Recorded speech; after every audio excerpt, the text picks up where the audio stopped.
GCMMA guys, coming to you with our post-card reaction from UFC 307 in Salt Lake.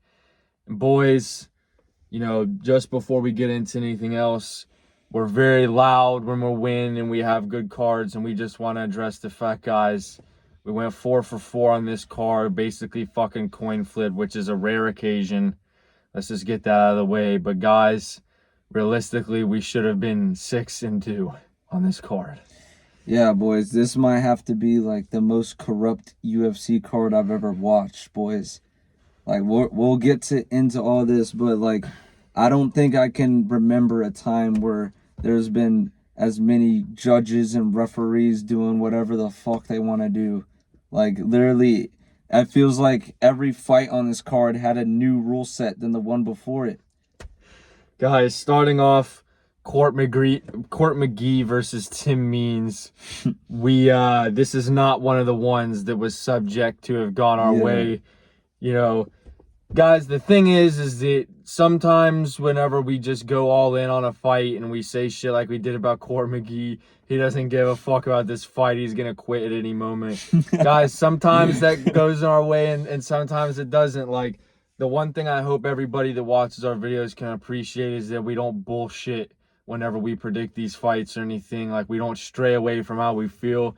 And I honestly just didn't feel like Tim Means was going to come in and look that out of shape, guys. Let's be honest. I mean, let's give our hats off to Court McGee. I mean, he definitely won the fight in first round finish. That's probably the most impressive thing I've ever seen him do. But yeah, guys, I mean, starting off the card, like, that kind of already set the tone where it was like, we're getting on him, and then within 2 minutes of the fucking fight, he's getting the finish.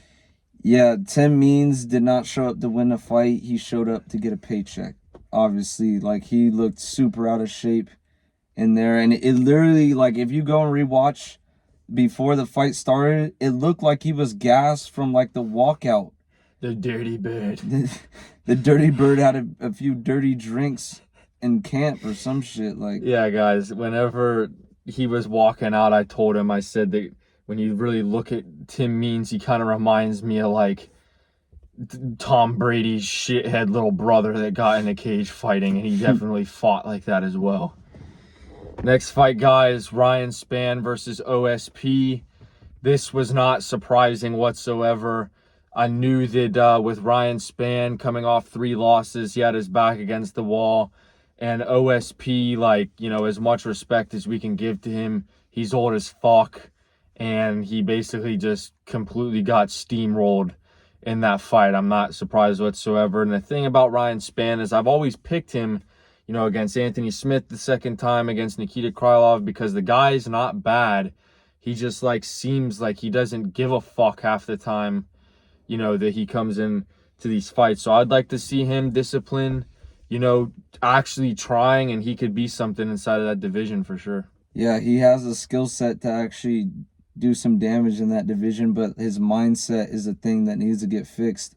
And he came into this fight with a good mindset, and OSP fucking sucks. We knew he wasn't going to pull no Von Prue, whatever the hell he's trying to do. Like, he got fucked up. But, yeah, I mean, Ryan Spann, I hope he continues this mindset, because he's entertaining. Like, he has finishes throughout his entire career. Like, he's about that shit when it comes down to it sometimes. Yeah, guys, next fight was Ihor Pereira versus Cesar Almeida. And guys, this is one of the things we're trying to fucking talk about. Where was this ref in the fucking Batista versus Jose Aldo fight? Cesar Almeida is getting 3 eye pokes, punching the dude in the cock, having his back on the cage for, like, I literally timed it. He wasn't even on the cage for 10 seconds before that ref's in the guy's ears. Work. Come on, let's work. All right, yeah. He separated it 3 different times. I mean, granted, we picked Cesar Almeida to win, but it's like, guys, where the fuck was this guy whenever Mario Batista was holding Aldo up against the cage? That's for another story. Cesar Almeida looked good. I'd like to think that all those fouls were unintentional, because that's no way to make it to the top of the sport. No. Fouling motherfuckers like that. And like I said about Ihor Peteria, like, respect to him. That guy will get his ass kicked. And he never was really out of that fight, honestly. Say what you will about him holding up against the cage, but I just think that the Ihor Peteria has just been fighting, like, you know, competition that may have been higher than what he needed to, which is crazy to say because you're in the UFC. But guys, like, give him a more favorable matchup, like with that Robert Brychek dude. That guy. And he can definitely style on people. Like, that's really all there is to say. The thing about this fight is, like, we bet on Almeida, so I'm not even upset he won. I'm upset that there's a ref who's gonna sit there and watch 4 fouls happen and then separate the fight, and I'm supposed to watch that thinking that guy doesn't have money on Cesar Almeida. Are you kidding me? Like, I swear on everything, if some guy was in the back seat with a shotgun pointed to my head and he knew the truth, whether if that ref had money on Cesar Almeida, I would say yes, he did, so I would live. Like, that's how ridiculous that fucking fight was. Mario Batista's land against Jose Aldo for 30 plus seconds in the last round of the fight. Mike Beltran lets it slide, separates him once, but lets it slide every other time. This fucking guy is just like, hell no, Almeida, get his ass on the feet. I got a mortgage. I got my lifetime savings on this shit. Come on, let's work. Get his ass out of there. Like, it's just stupid, boys. The UFC has been going way too rogue. Last week with the Brito fight, and now this week with 2 fucking instances of this shit. Which leads us into our next fucking fight. Austin Hubbard versus Alexander Hernandez. God, bro. And guys, we might be a little extra salty because of the shit that we talked about Alexander Hernandez. And fine, props to him, if you will, for surviving that fight and giving himself a case that he won that. But, I mean, if your logic is, well, Alex Hernandez won the fight because Austin Hubbard couldn't take him down, why the fuck did Mario Bautista win the fight? Why the fuck did Aldo lose to Marab? Why did Peter Yan lose to Marab? Like, oh, it matters in certain fights, but it doesn't matter in these other fights. Like, this shit needs to get reworked. Seriously. It needs to get fixed, bro. Like, this is the shit that sucks about watching the UFC. And yeah, this happens in other sports. Like, referees go rogue in literally every other sport. But this shit, it matters way more because these guys are literally putting their bodies on the line, going through fighting camps, giving their all in the octagon, only to hear, winner by split decision, this fucking guy. Look at the end of the fight. At the end of the 3rd round, when they get up, take a picture of Alex Hernandez's face and a picture of Austin Hubbard's face and tell me who won the fight. Yeah, Alexander. That's literally all you need to see. Alexander Hernandez looked like he got hit in the face with a fucking cricket paddle. And let me just say this, like, I don't want to completely entirely say like Alex Hernandez got his ass kicked the entire time. He was landing shots on Austin Hubbard, but Austin Hubbard was landing the more damaging shots. He had the pressure on for 85% of the fight. He was putting the pressure on. Sure, he didn't get the takedowns, but he still put on the pressure, did the damage, and was cracking Alex Hernandez a bunch of times on the feet. And he was bleeding.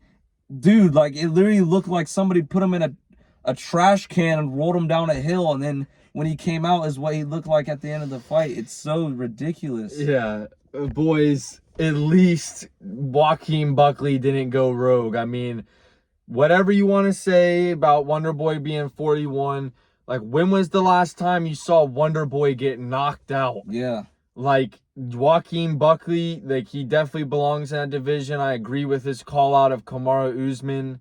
You know, I think that's a great matchup, especially when you look at the rankings and their momentum. He's undefeated in the division. So, like, let's make that matchup. Like, I'm definitely glad that Joaquin Buckley made the decision to go down because, you know, kind of like a fucking Kevin Holland situation. I was tired of seeing him at 185, you know, in those fights. But speaking of Kevin Holland, guys, Kevin Holland has got to be in the top 3 of most rogue UFC fighters. It's not even just about him pulling up anymore and not giving a fuck.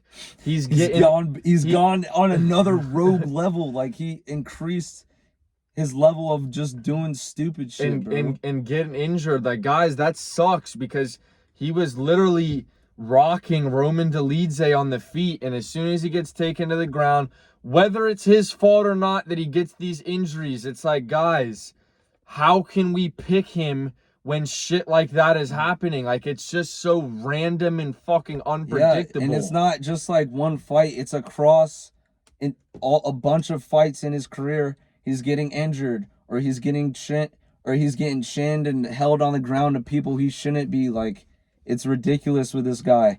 I had faith in him, and he was looking fantastic on the feet. Got to the ground, all right. Like, there's 2 minutes, 50 seconds left in round one. He did a lot of damage on the feet. He's on the ground. All right. Hopefully he can get up. Roman Dolidze wasn't really doing shit on top of him. And then when he tried to move, he fucking broke his rib or whatever happened to him. And then he started getting his ass kicked. Like, and then, okay, don't even get me started on Roman Dolidze's ass. Like, yeah, I'm the shit. I'm the fucking shit, bro. Bro, you were getting wobbled and looked like a fucking idiot 2 minutes before that. Come on, dude. I can't wait to watch him get his ass kicked again, bro. Holy shit. All right, guys. Now we can speak specifically on Jose Aldo versus Mario Bautista. How is Mario Bautista going to be talking about in his post-fight thing? Yeah, so what? I held him against the cage for the entire time, and basically that's all I did. It's not my fault he didn't get off the cage. It's like, bro, it's your fault that you're fighting like that. Like, how the fuck are you ever expecting people to want to buy in? Or, ooh, Mario Bautista's fighting again. Like, his next fight, when it gets announced, I'm going to be like, oh my God, really? This is on the card? This card just dropped down a couple points because of that. It's like, boys, is he talented? Sure. Is he in good shape and on a win streak? Sure. But don't fucking fight like that. Like, that shit is so fucking stupid. And not fighting like that, the fucking judges giving it to someone for fighting like that. What is the criteria these days? It's different for every fight. It's literally like whatever the judges have their money on is who's winning the fight if it goes to their decision, bro. Like, guys, the judges have the same job, the same rules, go through the same training, watching the same fight. How the fuck is it like this opinionated?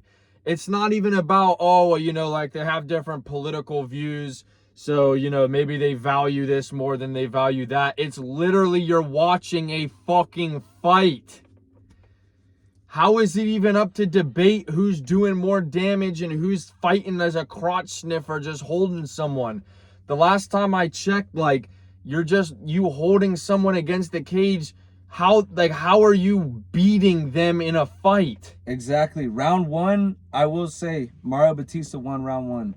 Round two, I think we can all agree, went to Jose Aldo. And round three, literally watch that round. Mario Bautista did fuck all on the feet, was literally getting his ass kicked on the feet. The only thing that won him that round was holding Aldo against the fence and like tapping his leg with his knee. Like, Marabas. It's bullshit, bro. The bantamweight division is fucked. It's cooked.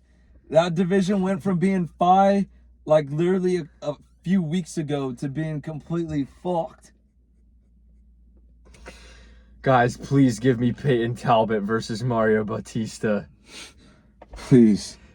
Please. So I can bet my entire life savings on Peyton Talbot.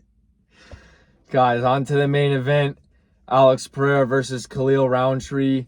Guys, I can understand, and I'm not really on anybody who was going and saying, you know, you could smell the upset from Khalil Rountree. Because, I mean, guys, this shit happens all the time.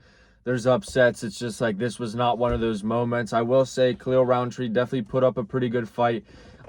Like we said in the pre-fight thing, we were hoping that this was like a back and forth war. Like, we wanted to see Alex Pereira go into the deeper waters, and he showed, guys, championship rounds. The fucking champion comes out and it's his time to shine. Like, there was no fucking with Alex Pereira in that 4th round. He literally put his ass away. And something I will say is I'm very impressed with how Pereira was conserving his energy in that fight, because in the Blachowicz fight that was at elevation, you could tell that Pereira was getting gassed in that fight. And yeah, he was getting wrestled, but still, I'm glad to see the improvement. Like, he's this raw and he's still showing improvements in these fights where he's knocking people out in the 1st round and then coming into a fight, a war, and he still has a good gas tank up until the end of the fight. Like, Rountree was ultimately the one who gassed out first, and that's what lost him the fight. Like, when he was in the beginning of the fight, when they were both fresh, like, Rountree was landing good shots on Pereira, making him back up, rocking him. But Pereira showed that, like, you cannot fuck with this guy, bro. This is like the most raw fighter in the entire UFC right now. And his popularity shows that. Like, everybody, even all the casuals are fucking with Pereira. Everyone's liking Pereira now. He's almost, I wouldn't say he's like at the level of popularity that McGregor was, but he's definitely up there. Yeah. And guys, like, I want to see him versus Ankalaev, but just please do not have the Barn Owl versus Pereira at elevation, because I could with these refs or that cannot happen at this location. The fight cannot go to decision, guys. But anyways, boys, you know, all in all, it was not a very great card. Pereira definitely, you know, rounded things out towards the end. It's another situation where the prelims were kind of outshine the main card. But guys, as always, we appreciate all the support throughout the week, boys. We hope that regardless of the shitty things that happen, you know, you guys were able to have a good time with your boys. And I mean, fuck, if you guys made some money, good to you. But yeah, boys, we're gonna see you next weekend with the Tatsuro Taira Brandon Royval card, boys. It's GCMMA out. Yeah, we'll see you in the next one, boys.